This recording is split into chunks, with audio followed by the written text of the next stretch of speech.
You're very welcome back. Our next guest is one of Ireland's greatest tennis players who has played with the likes of Novak Djokovic and Serena Williams and also competed at Wimbledon and the US Open.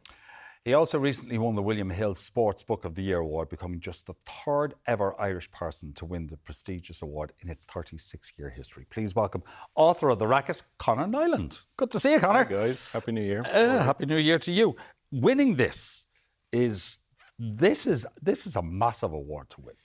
Yeah, it is. It's a big one, and I got a bigger trophy than that. I couldn't bring it home. This is the one you're allowed. That's my to have. replica. Yeah. So no, it was an amazing day in London, and I was in the final six, and well, there was a long list of 20 names, and then it gets whittled down to 6 names, and you're brought to a lunch in London, and went over the night before, so didn't miss any flights, and an early start, and they called out my name, and to join the likes of Fever Pitch by Nick Hornby and Seabiscuit, and some amazing titles have won this, and obviously Paul Kimmage Rough Ride back in 1990.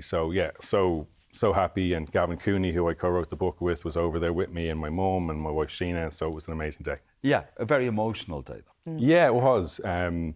Look, this book is about pro tennis, but a lot of it is about my family and my dad, and that's partly why I brought my mum along, and she was emotional when I won it. So it was lovely to be able to celebrate it with them. Yeah, and the front of the book, it says on tour with the Golden Generation tennis and the other 99%. Yes. And I suppose that's a side of it that we don't always see. You see the Djokovic's, the Nadals, etc. and so forth, the Williams sisters, but there's a whole tour that involves a huge amount of players, and this is a kind of a slice of life into that. Exactly. So my career high was 129 in the world.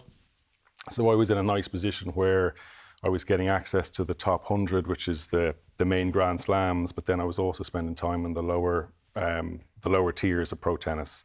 So I was in the locker room with your Federers and your Djokovic's, and obviously played Djokovic and practiced with the Williams sisters. But then I'd be schlepping it down to challenger events in Uzbekistan, taking 7-hour taxis with my luggage, sort of bouncing on my lap for kind of low money and all that. So I was able to see both sides. So I was in a nice position where I could show that side of the tour that you don't see, because everyone obviously tunes into Wimbledon for 2 weeks a year, and then they kind of forget about pro tennis. So this was a chance for us to show what that world is really like, the reality of it, how competitive it is. Oh, how competitive it is, but also, the prize money down that end isn't that great. No. So it is open to persuasions, shall we say. Yeah.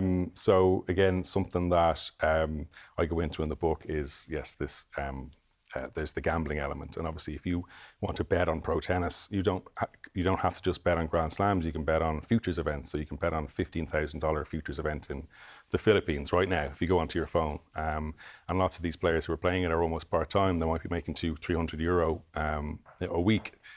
So it is susceptible to that. It's not rife in tennis, but there's an element of it, and there's a tennis integrity unit. So I go into that side of it, the doping element as well. You see sort of all sides of pro tennis. Yeah, the money that you got for the award you won, though, the William Hill Award, is ironically a lot more than you won on any event of the tour. Yeah, no, it is. It was €36,000, give or take, for winning this. My biggest check, I think, was Wimbledon, qualified into main draw Wimbledon. I think it was about €19,000, €20,000. So yeah, pretty much double that. I think if you lose first round of Wimbledon now, it's actually improved the prize money at the lower levels in Grand Slam qualifying and first round has actually improved quite a bit in the last 10 years, but there's still a long way to go. And like I talk about getting prize money where I'm literally paid in coins at some futures events, where if you take your stringing costs out and you're maybe a fine for saying a bad word or something, all of a sudden you're down to kind of getting €100 or something. So it's not that lucrative. It's not all glamorous, no, as it may fortunately seem not on the screens. Okay, look, tennis in Ireland, when you managed to break through at Wimbledon and the US Open, this was a big deal for Ireland. You could have played Davis Cup for England. Yes. And your career could have been different? Yeah, so I was born in England. We moved back to Ireland. My parents are Irish. My dad moved over there for work for a few years. So I was 3 when we moved back to Ireland.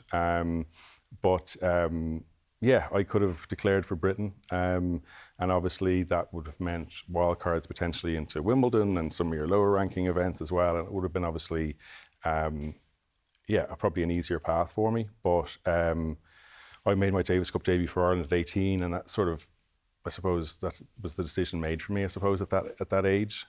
So yes, I could have, and it probably would have made it a little bit easier. But in some ways, I think the carrot of me being the first Irish guy to play Wimbledon in 20, 30 years, I think kind of kept me going as well. I think it was something a little bit, it would have been a little bit special as opposed to being just another British guy to play Wimbledon. So yeah. I do think it kind of worked to my advantage in some ways as well. Yeah. I suppose being around, like, I suppose some of my heroes in tennis when I was growing up would have been Ivan Lendl and Andre Agassi in their epic battles. But you actually played in the same tournament as Agassi, didn't you? Yeah, so I'm so jealous, by the way. I'm trying to be cool about this, but I'm not. So there was, well, actually, I wasn't actually in that tournament, but I was at it and I had access to it, and I was in the players' lounge because I was at college in California, and there's a big ATP event in the San Jose Open, which is about 30 minutes from my college. So we got access to the Players' Lounge for the week, and it's kind of an important scene in the book where I'm sitting in the Players' Lounge sort of with my back to the door, and I hear this sort of clamour behind me, and I turn around and I see Andre Agassi sort of in the middle of this circle of kind of hangers-on, and they're actually tournament officials, and he's kind of walking through, and they're saying, "Can we get you anything, Andre?" And he sort of says, "Oh, you know, I get a glass of water," just to kind of give him something to do. And there's a fridge full of bottled water, like right there. And somebody still just runs off and comes back with this like chilled glass of water. He takes a little sip and he puts it down. And I'm sort of sitting right beside watching all this, that I'm a fly on the wall. Nobody even knows I'm there.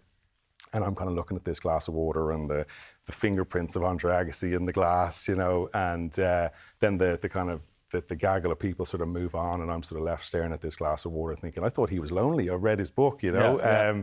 He, you know, he looked like he had a lot of support. So that's the thing about pro tennis is they actually get big appearance fees, the top players. So there's prize money, but then they can be getting 6, 7 figures for turning up at events just to play.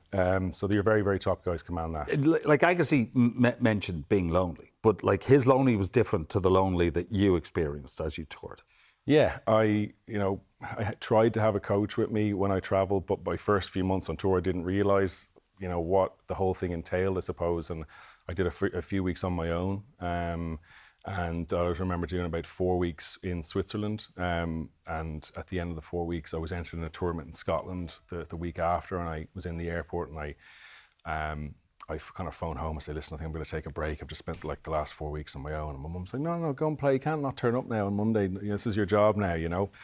So I went and I played and lost semi-finals, and I lost an absolute battle. And I go up to get my prize money, go back to the prize money thing, and they hand me a check for like €200. And I'm like, oh, this is my job now. So not a bar of laughs. Tried to have a coach with me just to help with that. And that was as much company and somebody to have dinner with, and somebody just to be in your corner as opposed to the technical stuff. Whereas going back to the players from the bigger federations like the British, the Australian, the US Open, the French, they have their big Grand Slams, they have huge funding, and they're able to support their players. But it was also important in this book that this isn't me whinging about my pro career for 250 pages. So I like to think there's a lack of bitterness in the book, that it's, I try and bring a bit of humour about it, and just to show that world without me, as I say, moaning about it for the whole book. Hopefully I found that balance. Well, listen, it's a great book, as we can see by your lovely award on the table here. So congratulations on that, and it's given it another lease of life, might I add. So continued success in your writing career. I'm sure there'll be another one down the line. We'll see. Very non-committal there, very non-committal. You can read all about the Williamses and his match against Djokovic and beating Roger Federer as well. Yeah, early in his career too. There you go. It's all there in the book.